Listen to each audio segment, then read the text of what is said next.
I love the Barbie movie. I think it's cutting. I think it's witty. I think it's empowering. It's also a film that received a lot of backlash from all sides over everything in it. Not a scene has been left unscathed.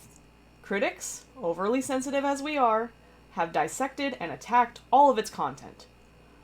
I disagree with most of these attacks on the face of them. I find many of them to be reactionary and in bad faith, making mountains out of molehills.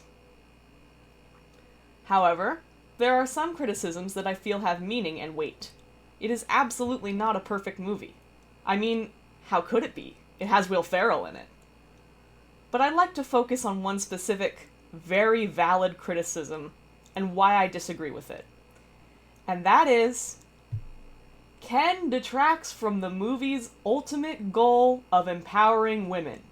He has too much screen time, his motivation is not sensical, and he's there to absolve the men in the audience of any guilt this movie may cause them to feel. When I first walked out of the movie, I heard some people online express that sentiment. And while I didn't agree with it, I couldn't articulate why I didn't agree with it. So I came to believe that I simply had come to the wrong conclusion. If you'd have asked me in, say, August of 2023, I probably would have told you that Ken did create some problems for the movie in terms of detracting from its goal of empowering women. But now, I see the problem with that thesis. Well, let's address this argument in order. Number one being that Ken has too much screen time. I find it pessimistic to view Ken as a nuisance.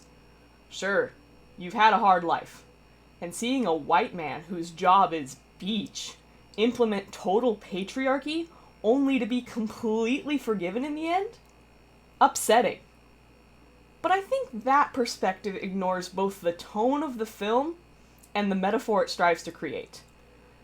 And if you're taking the events of the film that literally, you're doing yourself a disservice. It's a comedy. Ridiculous things happen because it's a comedy. Are we supposed to jump in the driver's seat of a car, put it into speed drive, and zip down the freeway with a kid in the car? No.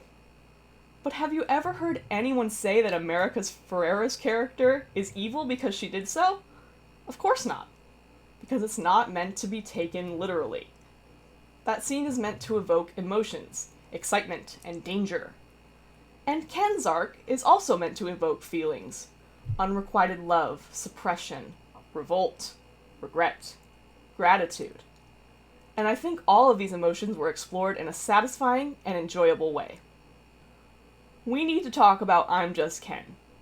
Yes, it's a long scene. A very long scene. The longest continued scene in the film. Are you not into it because you hate homages to exercise videos from the past? Sorry. This must have been hard for you to sit through. I feel really bad for you. Are you not into it because you hate emotional ballads about struggling to find self-worth? Well, that's lame and you should learn to like them. I'm Just Ken is not really about being a man. It's about feeling inadequate, and also feeling guilty for feeling inadequate when you've got good stuff going for you. Those feelings do not just apply to men. I'm a prime example. Is it my destiny to live and die a life of blonde fragility? I'm still figuring that out, and I'm a woman all the same. So no, I don't find that scene, or for that matter, any Ken scene, to be gratuitously masculine. I think that anyone can relate to Ken on at least some level. Okay, specific argument number 2. Ken's motivation doesn't make sense. I'm paraphrasing Big Joel here. Clarification. I agree with Big Joel about 99.99999% of things. This is one of the only things that I disagree with him on. And this point is also from a Nebula/Patreon video, and you should absolutely go and subscribe to his Nebula or Patreon. Ken establishes patriarchy in Barbie Land because it will benefit him and the other Kens, but folds when Barbie resents him for it. That's quite a change in plans. If Ken did indeed implement the patriarchy for the tangible benefits, why give it all up for Barbie? Well, I don't believe his motivation ever changed. It was always to try and impress and captivate Barbie. Well, that and to appreciate the coolness of horses.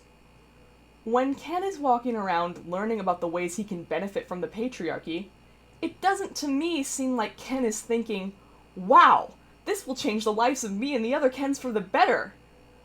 What I see on Ryan Gosling's face is, I can use this to get Barbie to value and appreciate me. Which is what he wants consistently throughout the film. So no, I don't think Ken's motivation is nonsensical. Moving on. Specific argument number 3. Ken's character exists to absolve men of any guilt they have over mistreating women. Let me start by saying the reason I don't find this to be true is that Ken does not get what he wants in the end. Barbie does not end up with Ken. I think it would destroy the point of the movie if she did. Ken teaches men that they have to give women the choice, that it's wrong to force yourself onto someone who isn't interested. Ken teaches men that when you do that, it has the potential to destroy friendships, your reputation, your sense of self-worth. Everything. Many men have done similar things to what Ken does, and the movie tells them that they should feel bad about it. That's awesome. Isn't that what we want? For men to feel bad? Yay! Girl power! No, of course not. I think if Ken made men feel better about themselves, then that's great. I want people in general to feel good about themselves, and many young men found solace and representation in Ken. Yeah, sure, white men very much are at the bottom of the list for who needs more representation. But I think Ken is a great example of how you should do representation of that group from now on. It has to exist in some capacity, and I'm telling you, some people really benefit from it. My younger brother was inspired by Ken, and he has become a better person by having seen him. He has more confidence, more assurance that his sense of humor is appreciated. Horses make him happy. Ken teaches men that they are not defined by rejection. Ken teaches men that inclusion is better than exclusion. Ken teaches men that self-worth can be found in many places. Ken teaches men that they are enough. And I don't think any of these lessons subtract from the whole of the film. I think they are a beautiful addition. Case closed.